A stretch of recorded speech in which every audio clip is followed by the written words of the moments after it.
আমি জানি না আমার জলের টেস্ট ভালো লাগতো না, আর অনেক কিছু প্রচুর প্রশ্ন করতাম আমি সবাইকে, এই ওই সেই। তো সেই টেনশনের এখন তো অবসান ঘটে গেছে, কারণ আমি আমার ফ্ল্যাটে একটা এনএসএফ সার্টিফাইড কেন্ট আরও লাগিয়ে দিয়েছি। Hi guys, good morning, welcome back to my channel, welcome to a new blog. আমি দেবচন্দ্রিমা চলেছি তোমাদের জন্য আরো একটা ব্লগ নিয়ে।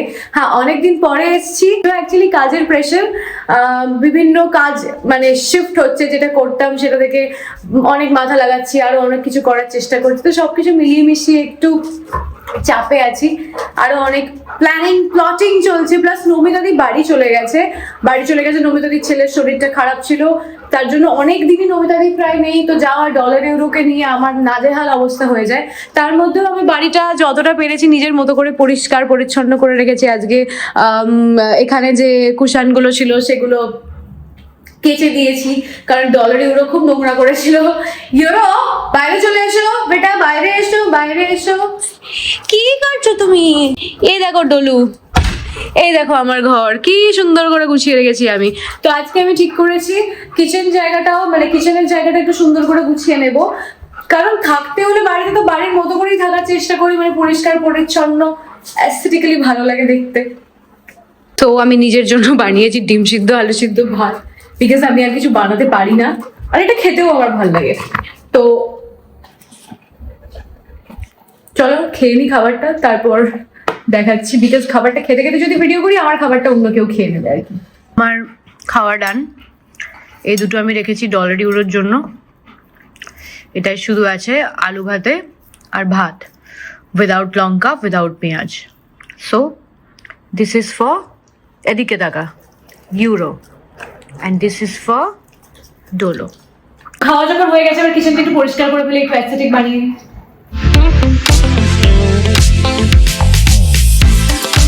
মোটামুটি এটা পরিষ্কার করে ফেলেছি, আর অনেক কিছু করাই বাকি আছে। এখানটা সাজাবো সুন্দর করে, সেগুলো আস্তে আস্তে হবে। জিনিসপত্র অর্ডার করে দিয়েছি, জল তেষ্টা পেয়ে গেছে, এত কথা বলে ফেলেছি।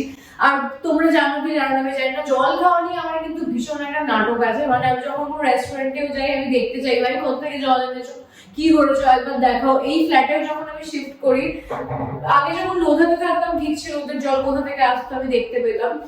তো এদের যখন জল, আমি জানি না আমার জলের টেস্ট ভালো লাগতো না, আর অনেক কিছু প্রচুর প্রশ্ন করতাম আমি সবাইকে, এই ওই সেই। তো সেই টেনশনের এখন তো অবসান ঘটে গেছে, কারণ আমি আমার ফ্ল্যাটে একটা এনএসএফ সার্টিফাইড কেন্ট আরও লাগিয়ে দিয়েছি। একটু বাড়িয়ে বলছি না, এই কটা সপ্তাহ এতই সাংঘাতিক ভাবে গেছে। আবুধাবি থেকে ফিরে এসে আমি কেট লাগিয়েছিলাম। যেদিন আমি আবুধাবি থেকে ফিরে এসেছি সেদিন নমিতাদি বাড়ি চলে গেছে। মাথাটা আমার পুরো খারাপ হয়ে গেছিল। ডলার ইউরোর খাওয়া দাওয়া সামলানো, 24 ঘন্টা ওদের সাথে একটা লোক দরকার হয়। আমার নতুন ফ্ল্যাট, ওখানের কাজ চলছে, প্লাস ব্যাংকের কিছু প্রবলেম হয়েছিল, এত টাকা পয়সা নষ্ট হয়েছে, সমস্ত কিছু করে আমি পাগল হয়ে যাচ্ছিলাম। তার মধ্যেও আমি সিদ্ধান্তটা নিয়ে নিয়েছি, কারণ আমি বুঝতে পেরেছি যে এটা হচ্ছে ওয়ান টাইম ইনভেস্টমেন্ট। আমাকে বারবার মানে ভাবতে হবে না, একবার কেনার পর কিনে নিয়েছি মানে সর্টেড। আর কেন্ট নেওয়ার একটাই কারণ, এটা এনএসএফ সার্টিফাইড। এটা সিম্পলি কোনো সার্টিফিকেশন নয়, এটা জল নিরাপত্তার দিক থেকে বিশ্বের সবচেয়ে উচ্চমানের স্ট্যান্ডার্ড। এই আরোর ভেতরের প্রতিটা কম্পোনেন্ট, প্লাস্টিক, মেটাল, ফিল্টার সবকিছুই কিন্তু টেস্ট করা হয়, যাতে কোনো রকমের কোনো ক্ষতিকর উপাদান জলের সঙ্গে মিশে না যায়। সব ব্র্যান্ড কিন্তু এই সার্টিফিকেটটা পাওয়ার চেষ্টা করছে, কিন্তু কেন্ট এমন একটা ভারতীয় ব্র্যান্ড যেটা বছরের পর বছর এই সার্টিফিকেট অর্জন করে আসছে। আর সব থেকে বড় কথা হলো, এনএসএফ কিন্তু শুধুমাত্র পিউরিফায়ার চেক করে না, পুরো সাপ্লাই চেইনটাকে ওরা ভেরিফাই করে। মানে ধরো ট্যাঙ্কের মধ্যে যদি কোনো ফুড গ্রেড প্লাস্টিকের ব্যবহার করা হয়ে থাকে, তাহলে কিন্তু এনএসএফ সরাসরি ওই ভেন্ডারের কাছে যাবে এবং কাঁচা মাল পর্যন্ত চেক করে দেখা হয়। তাই কেন্ট যখন বলে জল একদম বিশুদ্ধ, এটা কোনো সাধারণ ব্র্যান্ডের দাবি কিন্তু নয়। It's globally audited, verified and certified. NSF certification আমাকে মানসিক শান্তি দেয়। মানে আমি কি জল খাচ্ছি আমাকে আন্দাজ করে নিতে হয় না, আমি জানি জলটা বিশুদ্ধ, আর এই আশ্বাসটাই আমার জন্য অমূল্য। শুটিং করতে হয় বাড়িতে, হঠাৎ করে প্রচুর লোক চলে আসে, বন্ধু বান্ধব চলে আসে। সারাদিনের এই 7 থেকে 8 লিটারের জলটার জন্য এই ইউভি এলইডি স্টোরেজ ট্যাঙ্কটা কিন্তু সত্যি উদ্ধার করতাম। Pure clean water is non-negotiable for a healthy you, and trust me, Kent is a brand to go for. Okay, হ্যাঁ, আমি অপেক্ষা করছিলাম যে কখন দিনের আলোটা চলে গিয়ে রাত হবে, বিকজ সন্ধ্যেবেলা মানে অন্ধকার আমার খুব ভালো লাগে, কারণ আমি তো পেট দিই। এটা অ্যাকচুয়ালি আমার কথা নয়, আমার বাড়িতে সারাদিন ধরে এই ধরনের লাইট পত্র জ্বলে, মানে ফেয়ারি লাইট জ্বলছে বা খুব ডিম লাইট জ্বলছে। আমি টিউব লাইট জ্বালিয়ে বা খুব মুখের সামনে এরকম ভাবে লাইট নিয়ে আমি থাকতে পারি না। এখন ভিডিও বানাচ্ছি বলে সামনে থেকে লাইট দিয়ে রেখেছি, তোমরা দেখতে পাবে না, তোমরা ইন্টারেস্ট পাবে না। তো আমাকে কেউ বলে তো সচ में चुड़ैल लेके आई इसलिए तुझे वो शो मिला था सुहागन चुड़ैल। তো আজকে এই যে স্টোরি টেলিংটা আমি করতে যাচ্ছি সেখানে একটা গল্প তোমাদের শোনাতে চাই। যে অনেকে অনেক প্রশ্ন থাকে, আমি যখন প্রমোশনাল ভিডিওর জন্য আমার হাতে লিপস্টিক স্প্যাচ করে দেখাই বা কোনো টেক্সচার দেখাই, আমার হাত অনেক ভাবে কাটা, 1 2 3 4 5 6 7 8 9 10 11টার মতো এরকম ভাবে কাটা কাটা কাটা কাটা তো তো তোমাদের মনে হয় প্রশ্ন থাকে কেন কেটেছি কেন কেটেছি। আজকে এর একটা ইন ডিটেইল তোমাদের স্টোরি টেলিং আমি শোনাতে চাই, তার আগে ইউরোর মুখটা বন্ধ করাই। Most probably I was in class 9 or 8, এখন মনে পড়ছে না। আমাদের বাড়ি থেকে একটা বিয়ে বাড়ি হচ্ছিল। বিয়ে বাড়ি মানে সাজবো গুজবো টিকলি পরবো টিপ পরবো আস্তে আস্তে চলে যাবো, একটা আলাদা করে বাইরের লোকজন আসবে, একটা আলাদাই মজা। সেই বিয়ে বাড়িতে আমার একজনের সাথে দেখা হয়েছিল। সেই তার সাথে দেখা হওয়ার পর তখন আমরা ফেসবুক করতাম, নতুন নতুন ফেসবুকে অ্যাকাউন্ট খুলেছি, পাগল হয়ে গেছি, লোকে ফেক প্রোফাইল দিয়ে চ্যাটিং করছে, বুঝতেও পারছি না, কোনো নলেজ নেই, জাস্ট খুলেছি। আমার দিদিও একটা অ্যাকাউন্ট খুলেছে, আমিও একটা খুলেছি, ল্যাপটপ দিয়ে দিয়েছে মা, আলাদাই উঠছি তখন এরকম ভাবে। এবার চ্যাটিং ওয়াটিং করছি, করতে করতে তার সাথে আমার কথা বলতে বলতে শুরু হতে হতে হতে হতে একটা প্রেম ভালোবাসার সম্পর্ক হয়ে গেল। ক্লাস 8-এ প্রথম প্রেম, মানে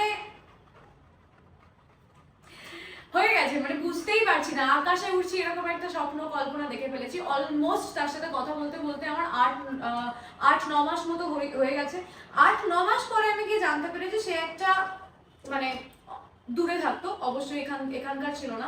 আমি অনেকবার বলেছি, আই থিঙ্ক বাইরে লং ডিস্টেন্স রিলেশনশিপ ছিল, বাট আমি ভালোবাসার প্রচন্ড লয়াল একজন মানুষ, আর উল্টো দিকের মানুষটাও সে খুবই ভালো মানুষ। এখন আমি বলবো খুব খুব ভালো মানুষ, বাট না হয়েছে সেটা ডিফারেন্ট একটা জিনিস। এবার সিচুয়েশন ছোটবেলায় এমন এমন কিছু সিচুয়েশন আছে যেগুলো আমরা হ্যান্ডেল করতে পারি না। এখন মনে হয় যে তখন কেন করেছি, আবার এখন অনেক কিছু করে ফেলি, আজ থেকে 5 বছর পরে গিয়ে মনে হবে যে কেন করেছি। সো এমন একটা টাইম এসেছিল যখন ফ্যামিলিতে জানাজানি হয়ে গেছে পুরো বিষয়টা। আমার একজন বেস্ট ফ্রেন্ড ছিল, একজন মহিলা, তারও বিয়ে হয়ে গেছে, তার বাচ্চা কাচ্চা হয়ে গেছে। তো সে সারাক্ষণ আমার সাথ দিয়েছে, তার চুড়িদার বা সালোয়ার কামিজ পরে আমি যেতাম তার সাথে দেখা করতে। প্রথমবার ট্রেনে করে চলে গেছি বাইরে দেখা করতে, মাকে না বলে। আলাদাই প্যালপিটেশন হচ্ছে, কিন্তু ভালো লাগা আছে, স্কিম করছি, মাথা লাগাচ্ছি, প্রচুর কিছু করেছি। তখন মানে হাঁটিয়ে প্রেম চলছে এরকম একটা ব্যাপার। ওই মেসেজ ফোনের যে থাকে 100 SMS এইসব থাকছে, ফেসবুকে চ্যাটিং করছে, নেট শেষ হয়ে যাচ্ছে, নেট রিচার্জ করে দিচ্ছে, কত কিছু হচ্ছে। খুব ভালো একটা বন্ডিং, খুব সুন্দর নিষ্পাপ একটা সম্পর্ক। হতে হতে ফ্যামিলিতে যখন জানাশোনা হয়ে যায়, মানে ফ্যামিলি যখন জেনে যায় যে এরকম একটা খিচুড়ি পেকে গেছে, তখন তাদের বক্তব্য না, নো, হবে না। কেন ভাই? এখন হলে বলে দিতাম, তখন বুঝতে পারছি না কেন, মানে আর এমন মানে দুজনেই ভয় পাচ্ছি। আমি তো তখন ছোট, সেও বাচ্চা, ফ্যামিলির লোকজনের উপরে তো ওরকম ভাবে কথা বলা যায় না। এখনো কথা বলবো না, বাট এখন হয়তো মায়ের সাথে গিয়ে কোথাও আলোচনায় বসবে যে কেন মা, কি প্রবলেম বলো। এই আলোচনাটা করার মতো ক্ষমতা তখন ছিল না, অবভিয়াসলি ক্লাস 8-9-এ পড়ি। এবং আমার এখনো মনে আছে, আমাদের বাড়ির 2টো ফ্লোর ছিল, উপরে দোতলায় গিয়ে ব্যালকনিতে আমি এরকম ভাবে বসে আছি, এবং মাথাটা আমার খারাপ হয়ে গেছে অলরেডি। আমি আমার বেস্ট ফ্রেন্ডকে এরকম ভাবে মেসেজ করছি, ভাই কি হবে না হবে, মরে যাবো, আমার বাঁচতে ইচ্ছা করছে না। আমি দেখলাম আমার বেস্ট ফ্রেন্ড এলো, এসে আমাকে গালে ফ্লাশ করে একটা চড় মারলো, literally I swear on my mom, literally আমার গালে এরকম ভাবে থাপ্পড়টা লাগিয়ে দিল। আমি না হাঁ করে দেখিয়েছি, ভাই মেরে দিলি আমাকে। আমি এমনি আমার বুকে যন্ত্রণা করছে প্রেমের ব্যথায়, যে বাড়ি থেকে বলছে লোকে মানবে না, ওর সাথে কথা বলা বন্ধ করে দিতে বলেছে, ওদিক থেকে আমাকে ব্লক করিয়ে দিয়েছে, আমার মা আমার থেকে ফোন নিয়ে নিয়েছে, আমি এমনি পাগল, তার উপর আমাকে চড় মেরে দিলি, আমি মরে যাবো বলেছি বলে। ও তো ভালোবাসায় মেরেছে, মরে যাবো বলছিস কি একটা ছেলের জন্য, পাগল নাকি, এইসব বলছে। তখন তো আমার মাথাটা কাজ করছে না। আমার মনে হয় ছোটবেলায় আমরা অনেকেই এরকম ভুল করেছি, তোমরাও করেছো, আমিও করেছি, আমি তো কোটি কোটি ভুল করেছি। তারপর সে চলে যাওয়ার পর যে বন্ধুর চড় মারার রাগ আছে, ব্রেকআপ হয়ে গেছে, সেই ব্রেকআপ হয়নি, লোকে বাড়ির লোক বলেছে মানবে না বলে কন্ট্যাক্ট বন্ধ করিয়ে দিয়েছে। ভালো লাগছে না, মাথাটা খারাপ হয়ে গেছে। আমি আমার মাকে বলছি ফোনটা দাও, না হলে কিন্তু খুব খারাপ হয়ে যাবে। ছি ছি ছি, কি সব করেছি। আমার মা বলছে কত খারাপ করতে পারিস করে দেখা। আমার মায়ের মধ্যে জিরো ইমোশন আছেও যদি দেখায় না। এখনো পর্যন্ত আমি যখন কোনো বাড়ি কিনতে যাই বা দামি কিছু করতে যাই আমাকে বলে দেয় পয়সা কিন্তু দেবো না, ভেবে চিন্তে করো, নিজের ক্ষমতা বুঝে টাশন মারো, এরকম একটা ব্যাপার আর কি। মানে যতটা আয় ততটা ব্যয় যেন হয়, পরে এক্সপেকটেশনস রেখো না যে আটকে গেলে মা আছে পেছনে, মা একদমই নেই। আমার মা এরকম ভাবে কথা বলে আমার সাথে।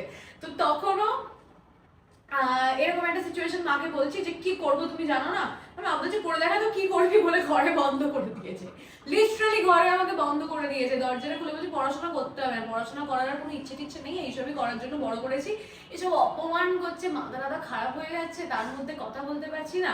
হঠাৎ করে আমার দিদির ফোন থেকে তার সেই ছেলেটি আমাকে ফেসবুকে, মানে তারও বাড়িতে অশান্তিটা হয়েছে, ও বুঝতে পারছে না আমার রিয়াকশন কি, আমি কি এখন ওর সাথে কথা বলতে চাই নাকি ও আমাকে মেসেজ করলে আমি আমার বাড়িতে বলে দেবো। আমাকে ফেসবুকে একটা ফুল স্টপ পাঠিয়েছে, একটা ডট। আমি বললাম কি কথা বলতে চাইছে জানো, বলো, আমি তো পাগল। আমি তাকে আদেখলার মতো হয় না চ্যাটিং এর উপর পারলে ফোনের মধ্যে ঢুকে গিয়ে ইয়েস প্লিজ টেল মি কি হয়েছে তোমার বাড়িতে। তারপর আবার কথা বলা শুরু হলো, আবার লুকিয়ে লুকিয়ে লুকিয়ে লুকিয়ে, বাড়িতে আর কাউকে জানাচ্ছি না, এরকম ভাবে ল্যাপটপ খুলে দিদির থেকে ফোন নিয়ে নিয়ে ওই দিনে যদি 1 ঘন্টা কথা হচ্ছে দ্যাটস এনাফ, মানে দরকার নেই আর বেশি কথা বলার, ওইটুকুই প্রেম বাঁচিয়ে রাখার জন্য যথেষ্ট। এসব করে 1 বছর পর, 1-1.5 বছর পর ছেলেটি বাইরে থাকতো, হঠাৎ করে আমি আমার ফোন পেয়ে গেছি, আমার বাড়িতেও জানে না তার বাড়িতেও জানে না, আমাদের দুজনের এখনো কথা হচ্ছে, বিকজ সে তো তার বাইরেই থাকে, তার বাড়িতে যাওয়া সম্ভব নয়, উল্টে আমি বাড়িতে থাকি, আমাকে লুকিয়ে লুকিয়ে রাখতে হয়, SMS করে ডিলিট করে দিচ্ছি সব, আমার দিদি জানতো।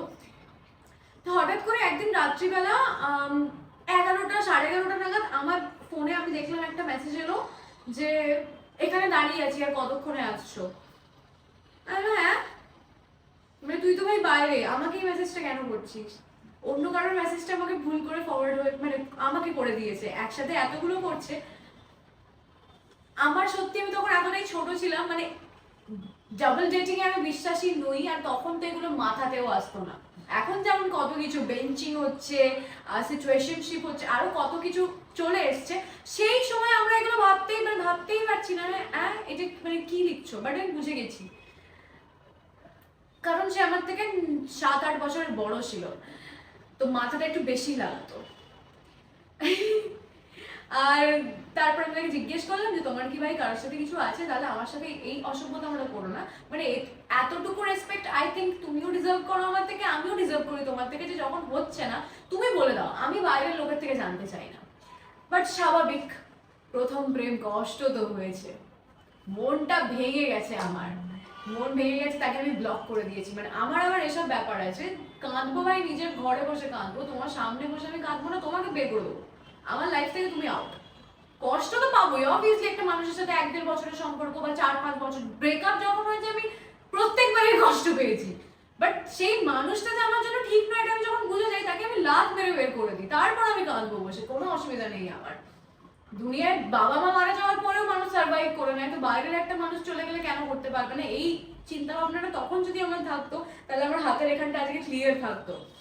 যাই হোক, তো সে চলে যাওয়ার পর তাকে আমি ব্লক করে দিয়েছি, তোমার সাথে আর কথা বলতে চাই না ভাই, তোমার জন্য আমি আমার মায়ের এগেনস্টে চলে যাচ্ছি, আমার মায়ের সাথে খারাপ ব্যবহার করছি, তোমার তুমি আমাকে কোনো সিওরিটি দিচ্ছ না, কোনো কমিটমেন্ট তো নেই, তুমি বাইরে থাকছো, উল্টে অন্য কারোর সাথে কথা বলছো, এই মেসেজটা তুমি আমাকে পাঠিয়ে ফেলেছো বলে আজকে আমি জানতে পারলাম, না আমি জানতেও পারতাম না, বলে তাকে ব্লকটাও করে কান্নাকাটি করছি। বান্ধবী আমাকে বলছে সেদিন চটটা আরো 2 গালে মারা উচিত ছিল, এইসব চলছে। আমার রাত্রিবেলা মাথাটা গেছে গরম হয়ে, মানে মাথাটা পাগল হয়ে গেছে। মানুষের মাথা পাগল না হলে কেন একটা সুস্থ স্বাভাবিক মানুষ এরকম ভাবে নিজের সাথে অত্যাচার করবে, যখন জানে যে আমি তো আজকে পারবোই না করতে, অসম্ভব, আমি জানি না আমি এই কাজটা করেছিলাম কি করে, আমি পারবো না জাস্ট করতে। আমি দেখলাম, আমি উঠলাম, সবাই ঘুমাচ্ছে আমার বাড়িতে রাত্রিবেলা, কিন্তু চালা গেছি ভাই, এই খানটা কাটিনি, এই খানটা কেটেছি। তো আমি তোমাদের অ্যাকচুয়ালি ওরকম ফিল করতে চাই না যে আমার খারাপ লেগেছে, আহারে বেচারি, আমার কোনোদিন হওয়ার ইচ্ছাই থাকে না, যার জন্য হাসি করে মজা করতে করতে ছোটবেলার একটা ভুল জাস্ট শেয়ার করছি, সিম্প্যাথি চাই না, মানে যার জন্য আমি নিজেও হাসছি, আমি চাই তোমরাও হাসো, কারণ তোমরাও অনেক ভুল করেছো এরকম। তো ব্লেডটা নিলাম, ক্যাচ করে এরকম ভাবে কেটে টেটে দিয়েছি, এবার তো হাত জ্বালা করছে, মাথা খারাপ হয়ে গেছে, এখন তো ধরো মানে শুকিয়ে গেছে, জাস্ট এক একটা লাইন হয়ে গেছে। যখন কেটেছিলাম এতটা করে এরকম ফাঁকা হয়ে গেছে। এবার ভয় পেয়ে গেছি, যখন রক্ত বেরোচ্ছে প্রচুর কিছু, আমি আমার দিদিকে এরকম করে ধাক্কা মেরে উঠেছি। আমার দিদি উঠে আমার দিকে এরকম করে দেখছে, ঘুম চোখের মধ্যে উঠে, কি করেছিস মা বলে এরকম করে দৌড়ে দৌড়ে গেছে। আমার মা এসে আমাকে আর এক থাপ্পড় গালে, নে বোঝ, হাত কাটবি গালও ভেঙে দেবো, এরকম একটা ব্যাপার। আমার মাও শকে চলে গেছে, বলছে আচ্ছা কোনো ব্যাপার নয় বলে বেজোডাইন ঢেলে আমার হাতটা ব্যান্ডেজ করে দিয়েছে, বলে আমাকে অজস্র জ্ঞান দিয়েছে। আর সেই জ্ঞানগুলো আমার আজও মনে আছে। জ্ঞানটা দেওয়ার পর আমি দেখলাম মা তো কোথাও মিথ্যে কথা বলছে না, আমার মিথ্যে কথা বা আমার মন ভোলানোর জন্য কোনো কথা বলছে না। আফটার অল দিনের শেষে মায়েরও তো বাচ্চা, মায়ের খারাপ লেগে গেছে যে বাচ্চা একটা ছেলের জন্য এরকম নিজের গায়ে এরকম ভাবে অত্যাচার করছে। মা কাঁদছে দেখছি চোখের সামনে, মানে আমাকে খিস্তি দিতে দিতেই কাঁদছে, বাট কাঁদছে।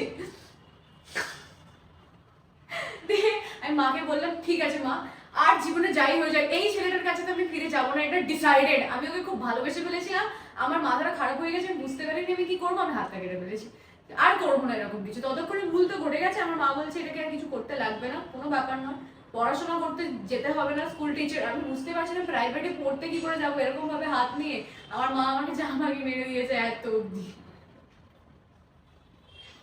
আমি করেছি এগুলো ভালোবাসায় পাগল হয়ে। তো এখনো মানে যখনই কারোর সাথে আমি থাকি, আমি খুব ভেতর থেকে থাকি, থাপ্পড় তো না হলে না হবে, বাট যতদিন আছি খুব মন থেকে ভালোবেসেই থাকার চেষ্টা করি। আমার এক্সপেকটেশন এটা যে অন্যদিকে মানুষটা আমার সাথে এতটাই ভালোভাবে থাকুক। ভালো না লাগলে নাই লাগতে পারে, মানুষ তো পাল্টাতেই থাকে, আমাদের চাহিদা পাল্টাতে থাকে, অনেক কিছু হতে পারে। Loyalty is responsibility. আমার মনে হয় এটা কোনো মানে ইটস নট লাইক দ্যাট কি তুমি আমার সাথে আছো বলে আমি লয়াল আছি, ইটস ইন মি, আমি লয়াল, এটা আমার মধ্যেই আছে। হ্যাঁ রে, তুই যাতে বুঝতে পারিস তাই বলছি, একটু ইংলিশে বলছি যাতে বুঝতে পারিস। সো আই থিঙ্ক ক্লিয়ার হয়ে গেছে এটা কেন। প্লিজ এটা নিয়ে আমাকে আর প্রশ্ন করো না, ছোটবেলার একটা ভুল ভুল হয়ে গেছে ভাই, হয়ে গেছে ভুল। তোমরা সবাই নিশ্চয়ই মজা পেয়েছো। এরকম আরো স্টোরি টেলিং ভিডিও নিয়ে আমি আসবো, আই প্রমিস আমি আসবো, কারণ কাজের শিডিউল খুব উপর নিচে হয়ে গেছে। নমিতাদি ফিরে আসুক, সবটা স্টেবল হয়ে যাক, তারপর রোজ, প্রায় রোজ না হোক, রোজটা বাড়াবাড়ি বলে ফেলবো, আমি চেষ্টা করবো সপ্তাহে 2-3টে ভিডিও আসার। বাই।